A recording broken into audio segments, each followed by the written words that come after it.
Hi friends, విశ్వం అనే దాంట్లో expected questions చూద్దాము. ఈరోజు విశ్వం అనే పదంకు ఆధారమైన పదం యూనివర్సమ్ అనే లాటిన్ పదం. ఖగోళ శాస్త్రంను రష్యన్ భాషలో ఈ విధంగా పిలుస్తారు, కాస్మాలజీ. ఖగోళ శాస్త్ర పరిశోధనను మొదటిగా ప్రారంభించినది గెలీలియో. విశ్వ ఆవిర్భావంను వివరించు మహావిస్ఫోటన సిద్ధాంతం ప్రతిపాదించింది జార్జిస్ లిమైటర్. ఈ క్రింది వానిలో గెలీలియో కనుగొన్న పరికరం టెలిస్కోప్. కాంతి సంవత్సరం అనేది దీన్ని కొలుచుటకు ఉపయోగిస్తారు. దూరం. కాంతి యొక్క వేగం సెకనుకు 3,00,000 కిలోమీటర్లు. మనం నివసిస్తున్న సౌర వ్యవస్థ క్రింది గెలాక్సీలో ఉంది అంటే పాలపుంత.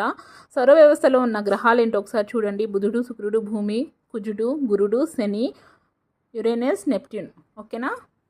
సౌర కుటుంబంలోని గ్రహాల సంఖ్య 8. భూకేంద్రిక సిద్ధాంతంను ప్రతిపాదించినది ఈజిప్ట్ దేశానికి చెందిన టాలమీ.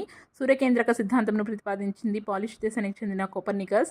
నీహారిక పరికల్పన ప్రకారం ప్రస్తుత గ్రహాలు దీని నుండి ఏర్పడినవి. సూర్యునికి సంబంధించిన ధూళి వాయువులు. సౌర కుటుంబం ఆవిర్భవించిన కాలం 4.6 బిలియన్ సంవత్సరాల క్రితం. Thank you.